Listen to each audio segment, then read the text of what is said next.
কাল মায়াপুর থেকে আসার পরে আর ব্লগ করতে পারিনি, কেননা অনেক রান্নাবান্না অনেক কাজকর্ম ছিল, তো ক্যামেরা অন করতে পারিনি। আজকে সকালবেলাও পারিনি, কেননা অনেক ঝামেলা ছিল। সকালবেলা রুটি তরকারি এই সমস্ত করেছিলাম, তো টাইম একদমই পাইনি। তারপর দুপুরে রান্নাবান্না শুরু করে দিয়েছি, আর চোখ মুখের নিচে মানে বসে গেছে চোখ মুখগুলো, কেননা একটুও সময় পাচ্ছি না, রাতে ঘুম হচ্ছে না, আর তার মধ্যে ধরো দৌড়াদৌড়ি তো আছেই।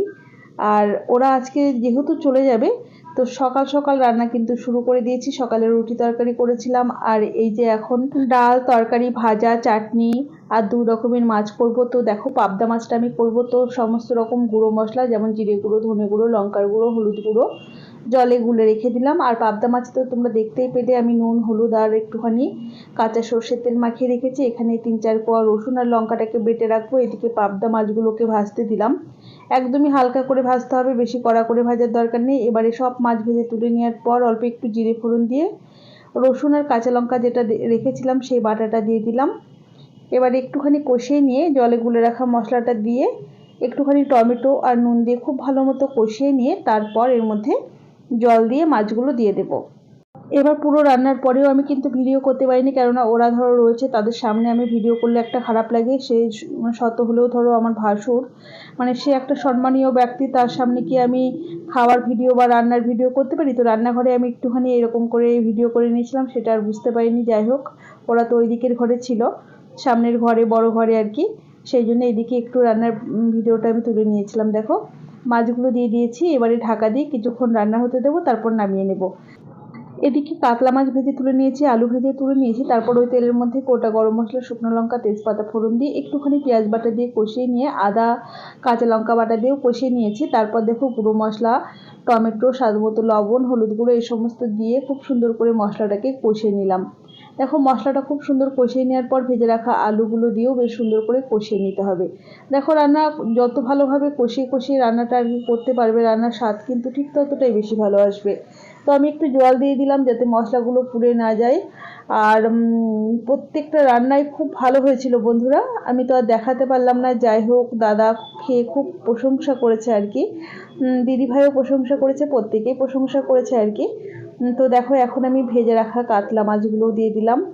সবটা দেখাতে পারলাম না, কেটে কেটে দেখালাম। যাই হোক, এবারে ঢাকা দিয়ে কিছুক্ষণ রান্না করে সব শেষে আমি এর মধ্যে ঘি আর গরম মশলা দিয়ে নামিয়ে নেব।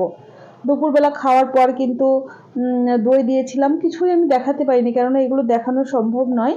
নবদ্বীপের ক্ষীর দই নিয়ে এসেছিল আর কি দাদা, যে দাদা আমাদের বাড়িতে এসেছিলো, ওই দাদাই কিন্তু নবদ্বীপ থেকে ক্ষীর দই নিয়ে এসেছিলো আমাদের জন্যে, দাদাদের বাড়ির জন্যও নিয়ে এসেছিলো, তো বাড়িতেও নিয়ে গেছে। তো সেসবও কিন্তু খাওয়া দাওয়া হয়েছিল। আর সব শেষে দেখো মাছের মধ্যে আমি ঘি গরম মশলাগুলো দিয়ে নাড়াচাড়া করে নামিয়ে নিচ্ছি। এটা কিন্তু একদমই মাখো মাখো একটা রান্না হয়েছিল, খেতে খুব টেস্ট হয়েছিল। আর ওরা তো খেয়ে খুবই প্রশংসা করেছে। তো দেখো মাছের ঝোলটাও নামিয়ে নিলাম। আর চাটনি, ডাল, ভাজা, একটা নিরামিষ তরকারি, এগুলো কিন্তু আগেই আমি করে নিয়েছিলাম, সেটা আর দেখালাম না। এদিকে দেখো পাবদা মাছের ঝালটাও রেডি হয়ে গেছে। আরও একটা নিরামিষ রান্না করেছিলাম, বলতে ভুলে গেছি, ওই যে মোচার ধোকার ডালনা করেছিলাম, ওটা ওরা খুব প্রশংসা করেছে আর কি। খাওয়া দাওয়া কমপ্লিট করে এই দেখো এখন 4:45 বাজে, তো ওরা বেরিয়ে যাচ্ছে। এই যে দাদা ভাই দিদি ভাই নেমে গেল, আমার শাশুড়ি মাও যাচ্ছে আর কি। আমি কিন্তু আগে জানতাম না, হঠাৎ করেই এদেরকে জোর করেই নিয়ে যাচ্ছে আর কি। আমি 2-2:30 সময় জানতে পারলাম যে বাবুকে নিয়ে যাবে, তারপর ওর ব্যাগটা একটু গুছিয়ে দিলাম। ওই যে বাবু রেডি হয়ে বেরিয়ে যাচ্ছে। ওর যে 16 বছর বয়স পূর্ণ হলো, তো ও কিন্তু কোনোদিনও একটা রাতও আমাকে ছাড়া কোথাও থাকেনি। আমি ও চলে যাওয়ার পর আমার মনটা এত খারাপ। আর এই দেখো নিচে কিন্তু ডাক্তার বসেছিল, প্রচুর ভিড় ছিল। ওই দেখো বাবু নিচে গিয়ে এখন ব্যাগ জেঠুকে দিচ্ছে, জেঠু ব্যাগ ভিতরে রাখছে আর কি। তো এদের যেতে কিন্তু সময় লাগবে 13 থেকে 14 ঘন্টা। তো ওই যে ওইটা ওর জেঠু, তোমরা দিনহাটাতে যারা থাকো কোচবিহারে তারা নিশ্চয়ই চিনবে ওর জেঠুকে। এই দেখো আমাদের মিষ্টু সোনা, ও এভাবেই যাবে আর কি।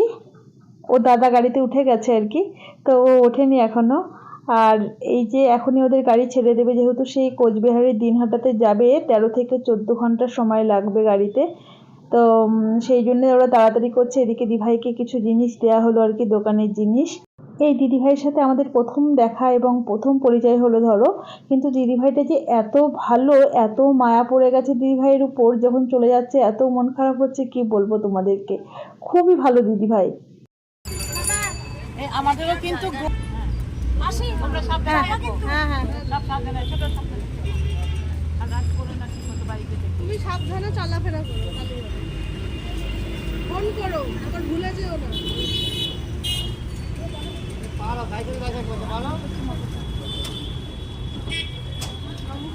বাবু গাড়িতে উঠলেন, সামনে যাবি তো দাদাকে বুঝেছিস, দাদাকে সামনে দিয়েছে। দাদার গাড়ির যে ড্রাইভার আর কি চালাচ্ছেন, যে ড্রাইভারটা, তো সেই ড্রাইভারটা এত ভালো, দাদার কাছেই সব সময় থাকে আর কি। দাদা বলছে খুবই ভালো। তো এই যে 2-3 দিন ছিল, এত ভালো এই ড্রাইভার দাদার ব্যবহার কি বলবো তোমাদেরকে, পুরো মন ছুঁয়ে গেছে একদম। ওরা বেরিয়ে যাচ্ছে, ওই যে এখন বেরিয়ে গেল, রাস্তা পার হবে, ওপার যাবে। আর আমার এই বাড়ির ভাসুর আর কি, ভাসুরেরও মন খারাপ হয়ে গেছে, ওর বাবার মন খারাপ হয়ে গেছে। ওই দেখো গোপালের বাবা মানে সিদ্ধার্থর বাবা একটুখানি পূজার পিছনে লাগছে। আর ওই দেখো ওদের গাড়িটা কিন্তু রাস্তার মাঝখানে চলে গেছে, এখন পার হচ্ছে রাস্তা। তো ওরা বেরিয়ে গেল, আমি এইটুকু তুলে নিয়েই উপরে চলে এসেছি আর কি। তো এসে এই দেখো আমি দই খাচ্ছিলাম, মানে দই সবার খাওয়া হয়ে গেছিলো, তো আমার দইটা খাওয়া হয়েছিল না, দিভাইয়েরও খাওয়া হয়েছিল না। তো আমি পাতিলটা একটু চেঁচে পুচেই খাচ্ছিলাম আর কি। কিন্তু মনটা এত খারাপ, এত খারাপ, আমি তোমাদেরকে বলে বোঝাতে পারবো না।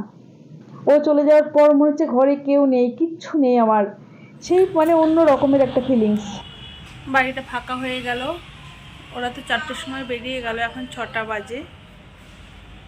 মনটা একটু ভালো লাগছে না, বুঝতেই পারছো আমাকে দেখে, কেননা ছেলেটা চলে গেল ধরো ওদের সাথে, মানে ওই দাদাটা জোর করে নিয়ে গেল ওকে, মাও গেছে সঙ্গে। তো মনটা আমার একটু ভালো লাগছে না। ও ছোটোবেলা থেকে কোনোদিনও আমাকে ছেড়ে থাকেনি আর কি, কোথাও একা একা যায়ও নি কোনোদিন। তো আজকে তো চলে গেল, আমার মনটা খুব খারাপ। এখন মাধ্যমিক পরীক্ষা হয়েও গেছে, বাড়িতে তো বসেই থাকে, সে হিসেবে আমি বললাম যাক। তো যাক, ও 3-4 দিনের জন্য গেল, অবশ্য 3-4 দিনের মধ্যেই চলে আসবে। তাও এসে তো অনেকটা দূর, এবার আস্তে আস্তে লেটও হতে পারে, যেহেতু সেই কোচবিহার। আজকের ব্লগটা আর বাড়াচ্ছি না, এখানেই শেষ করে দিচ্ছি। তোমরা প্রত্যেকে ভালো থেকো আর সুস্থ থেকো, দেখা হবে পরের ব্লগ।